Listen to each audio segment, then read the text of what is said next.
Coming to you from Atlanta, this is Social Skills Coaching, where you can learn to be more likable, more charismatic, and more productive.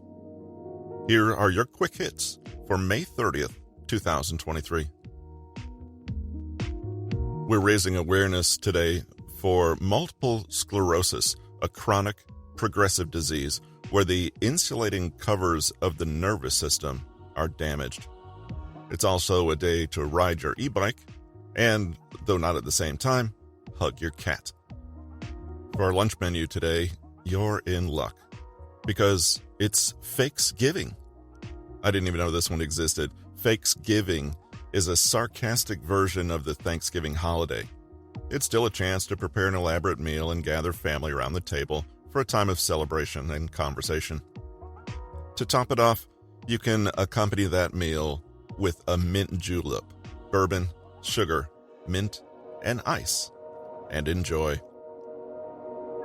Patrick King tells us in his book, Communication Skills Training, that as we become better communicators, we develop awareness of our own limitations, needs, desires, and idiosyncrasies. But the better we become at that, the more we are aware of other people and what they bring to the table. In other words, we develop emotional intelligence. Today's episode takes a good look at the concept of EQ versus IQ. The concept of emotional intelligence was first introduced in the 90s by Peter Salovey and John D. Mayer. Later, the term was popularized by Daniel Goleman, who used the alternative term EQ for the counterpart to IQ, the emotional quotient. There is no communication without emotions. That means that conversational intelligence is emotional intelligence. We cannot learn to have meaningful conversations unless we're willing to acknowledge, manage, and speak to the emotions that arise anytime two people get together, professionally or personally. Being a charming person is not about making convincing arguments for how charming you are, but cultivating the emotions of connection and warmth. Likewise, conflict resolution and problem solving aren't just a matter of being right or saying the most appropriate things. They're about understanding people and speaking to their emotional experience just as much as their practical one. According to Psychology Today, emotional intelligence, EI, is the ability to identify and manage one's own emotions as well as the emotions of others. So it's an awareness that needs to go both ways. We all know about the power of listening, but we cannot be masterful listeners without first being skillful with our emotions and the emotions of others. We're all influenced by emotion. What varies is the degree to which we are aware of it and hence can control the process.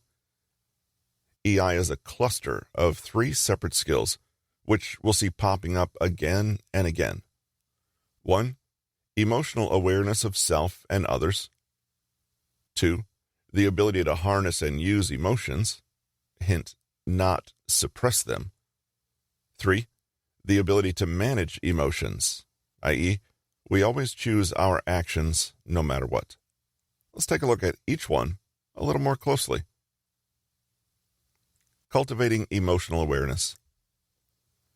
If we are emotionally aware, we're able to identify what we are feeling in a conversation, as well as observe and comprehend what another person is feeling, even if it's widely different from our own experience. We've already begun to practice this in developing our body language reading skills. Did you notice how posture, eye contact, proximity, etc. all reveal how the person in front of you feels? In good conversation, we're not merely seeking to understand the other person on a cognitive level, but to feel what they feel and see what they see.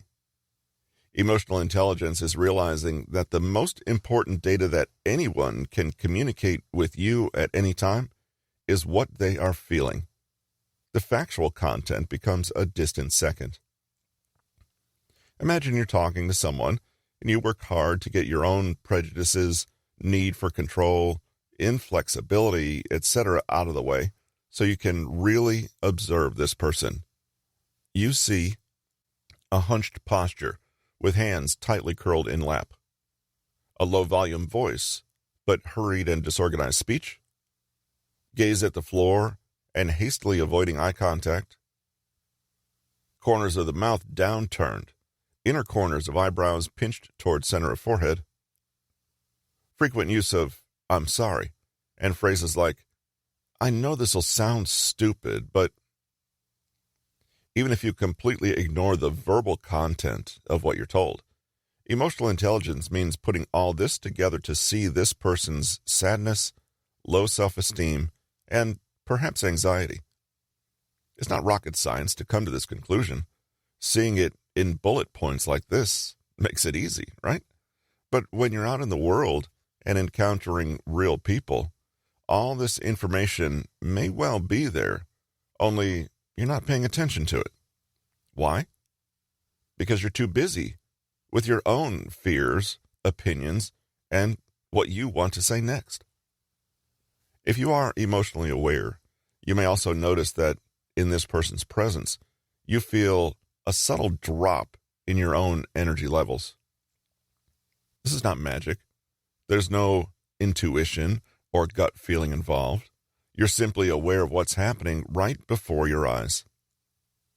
Now, let's imagine that in this situation, the person in front of you is saying, "I'm feeling pretty positive about things these days, you know?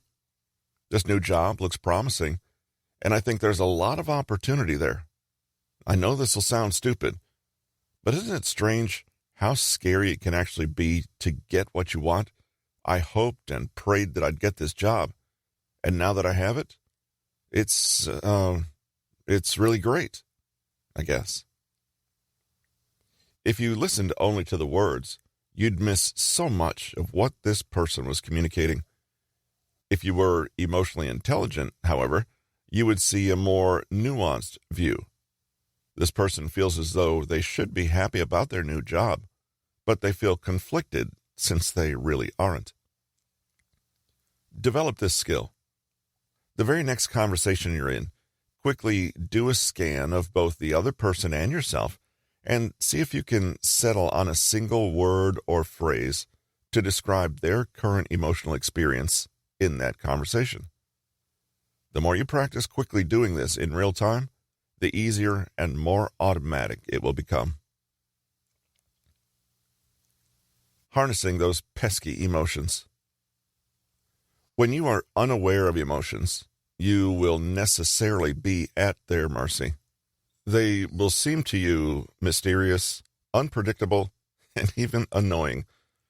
But when you are aware of emotions, yours and other people's, then you're in a position to proactively and consciously choose your response. In our example, unless the person understands that they're feeling conflicted, they cannot take any steps to resolve the problem or choose something different.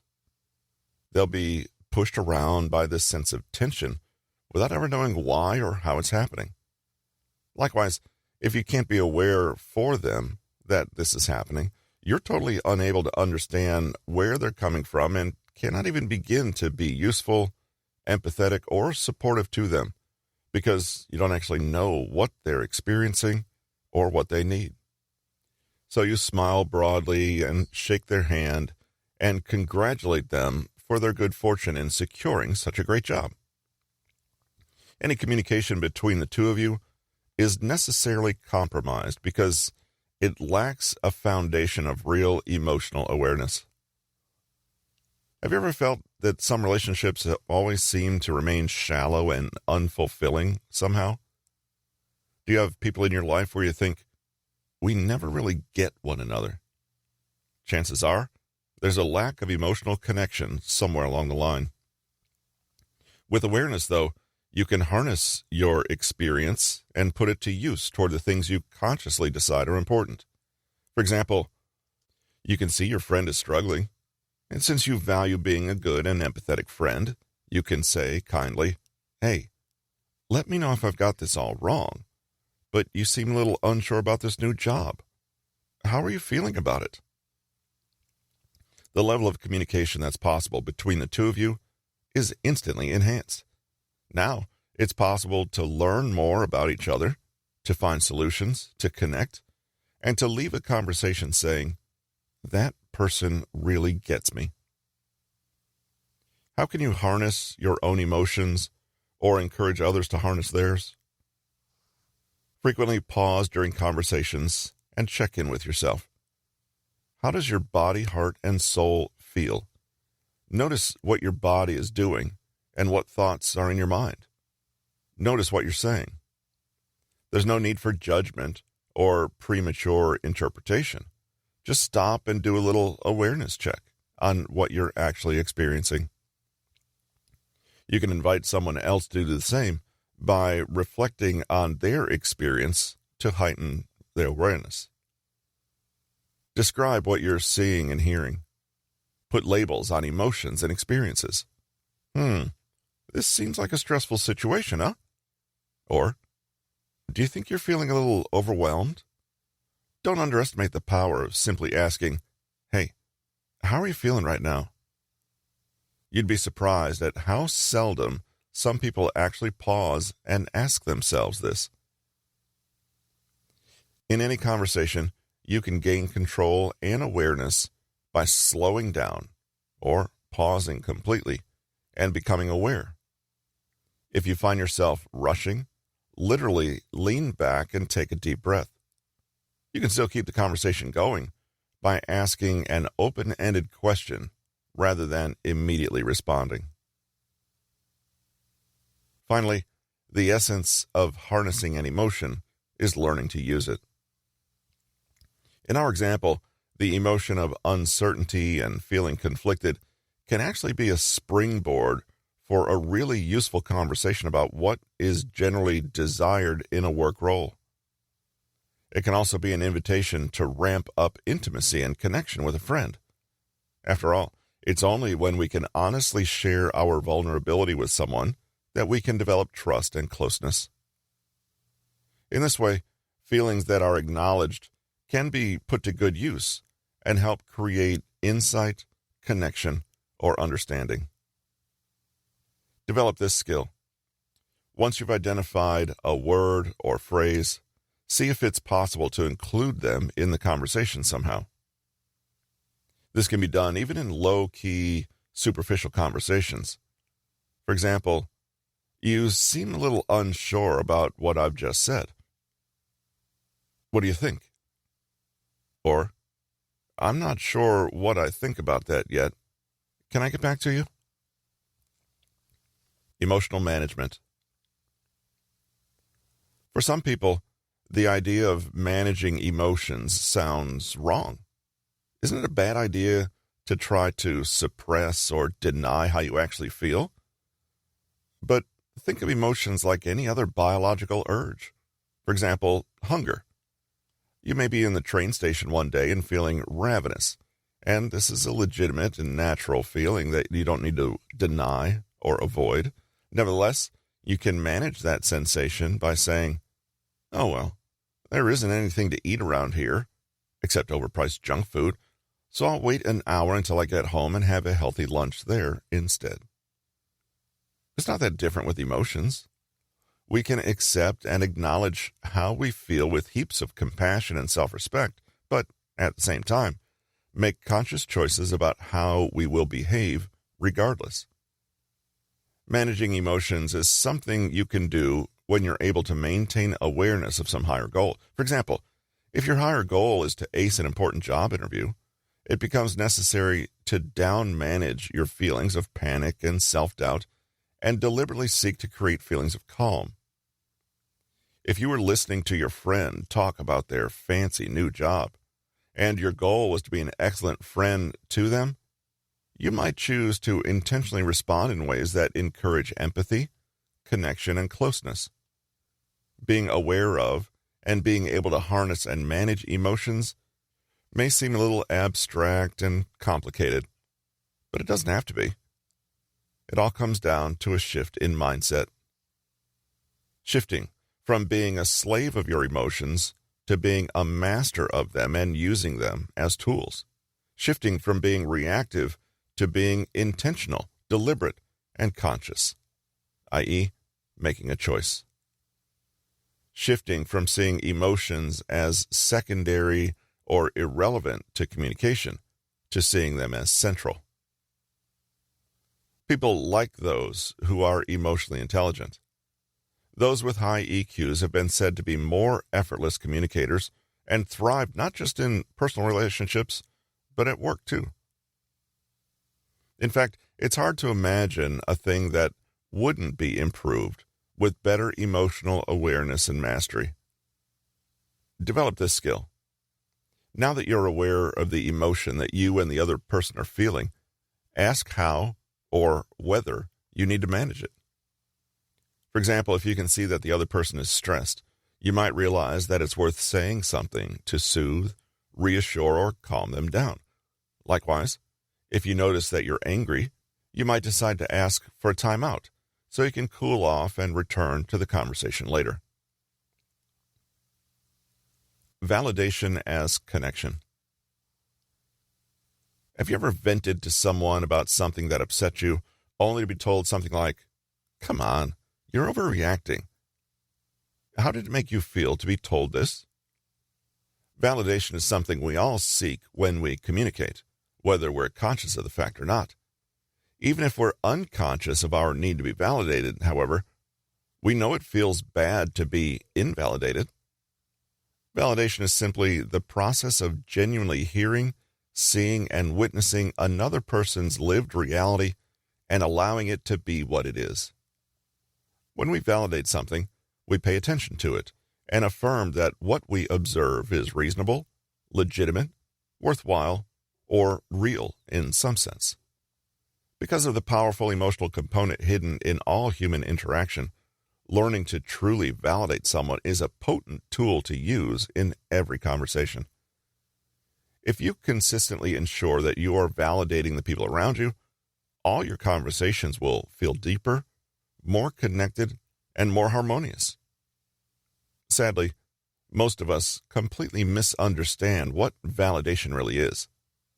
Again, when our own egos and preconceptions get in the way, we can focus on that instead of empathetically understanding what the other person really needs from us. What validation isn't. To truly have empathy for someone and their position means to go beyond agreement or disagreement. When we validate someone by saying, "That makes sense," we aren't saying that they're right, only that we can see that from their point of view, their reaction is rational and reasonable for them. Imagine a conversation where someone is complaining about unfair treatment they've received at work. They're upset and feeling attacked. The person hearing these complaints, though, goes immediately on a fact-finding mission in order to understand what really happened. They may say things like, "Are you sure that's what they meant?" Or, "You're probably blowing things out of proportion." It's all just different ways of saying, "I don't agree with your assessment," which is just one way of saying, "You're wrong to feel what you feel." But really, if our goal in conversation is to connect and create intimacy, empathy, and shared understanding, then agreement is irrelevant. We don't have to have the same experience as the other person or agree with their interpretation to see that it's nevertheless the interpretation they have. People feel what they feel and experience what they experience. To be a good conversationalist, all you have to do is observe and acknowledge this for what it is. You're never required to weigh in, compare their experience against yours, or determine whether they're allowed to feel as they do given your assessment of the facts. So, validation is not the same as agreement. However, it also doesn't mean reinforcement either. Let's say someone is complaining bitterly about the treatment they receive at work, and the listener immediately grabs hold of those feelings of persecution and amplifies them. For example, they encourage a heavy conversation that goes on for 2 hours, wherein every detail is dwelt on, encouraging the other person to think of themselves as a wronged victim, continually drawing attention to the hurt and angry feelings. This may feel good in the short term, but it really only emphasizes negative emotions, and instead of finding useful ways to channel them, it exacerbates them. Effective validation is simply the ability to communicate to someone, "You are right to feel the way you feel. I witness you feeling that way, and it makes sense." This is easier said than done, since sometimes we can invalidate people precisely because we're trying so hard to make them feel better. For example, "Cheer up, it could be worse."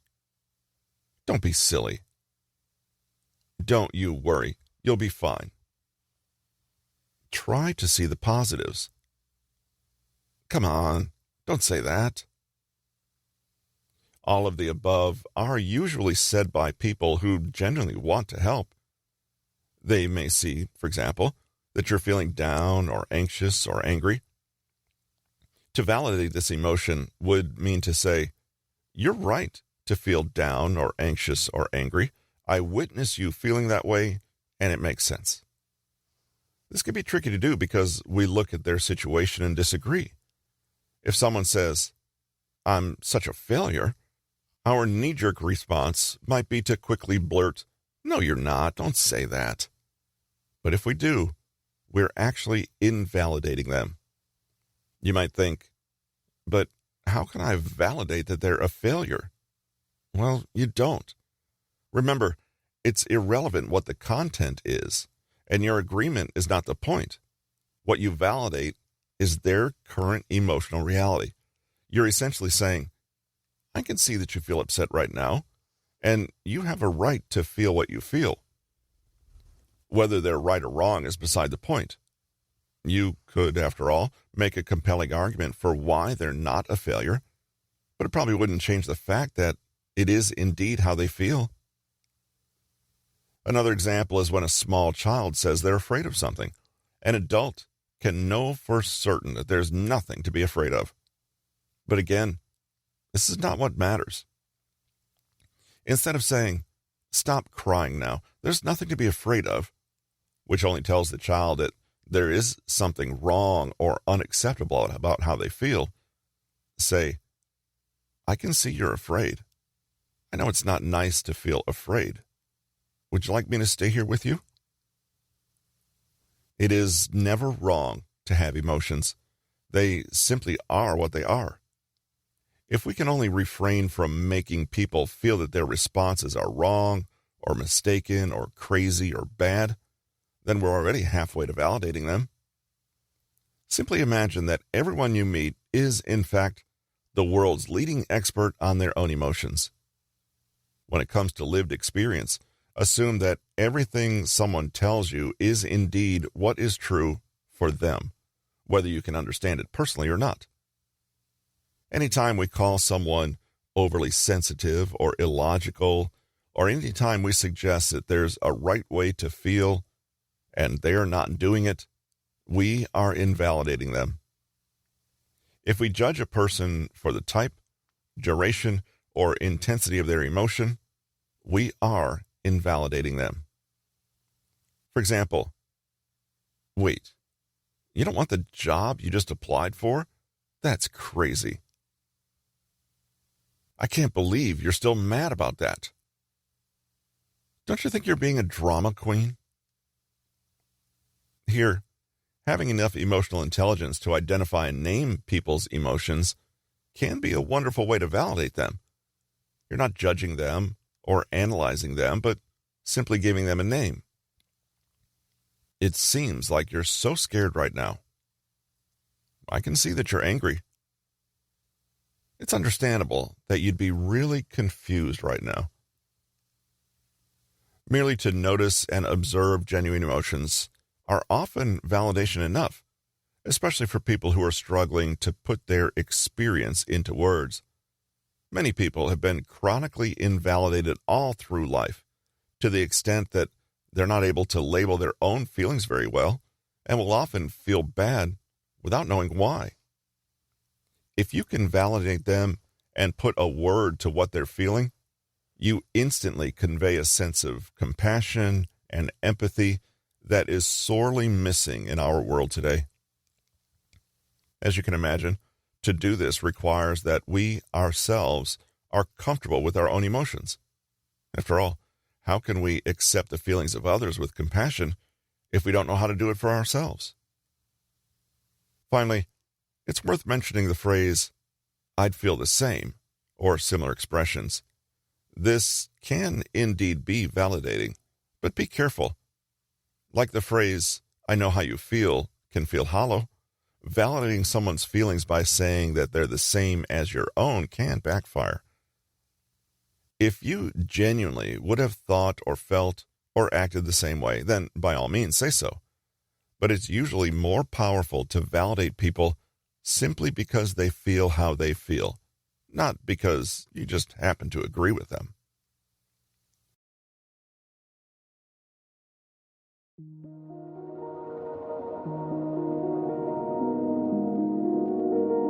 Thanks for joining me for this episode of Social Skills Coaching. Remember that you can join our author's email list at bit.ly/PK Consulting. Let's review today's takeaways from the episode. There's no communication without emotions.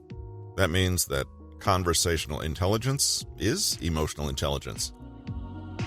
EQ is a mix of 3 skills: awareness of emotions, harnessing emotions, and managing emotions. If we are emotionally aware, we're able to identify what we're feeling in a conversation, as well as observe and comprehend what another person is feeling, even if it's wildly different from our own experience. We're also then in a position to harness those emotions and to proactively and consciously choose a response. Managing emotions means being conscious and deliberate. We can accept and acknowledge how we feel, but still make conscious choices about our behavior according to our own chosen goals.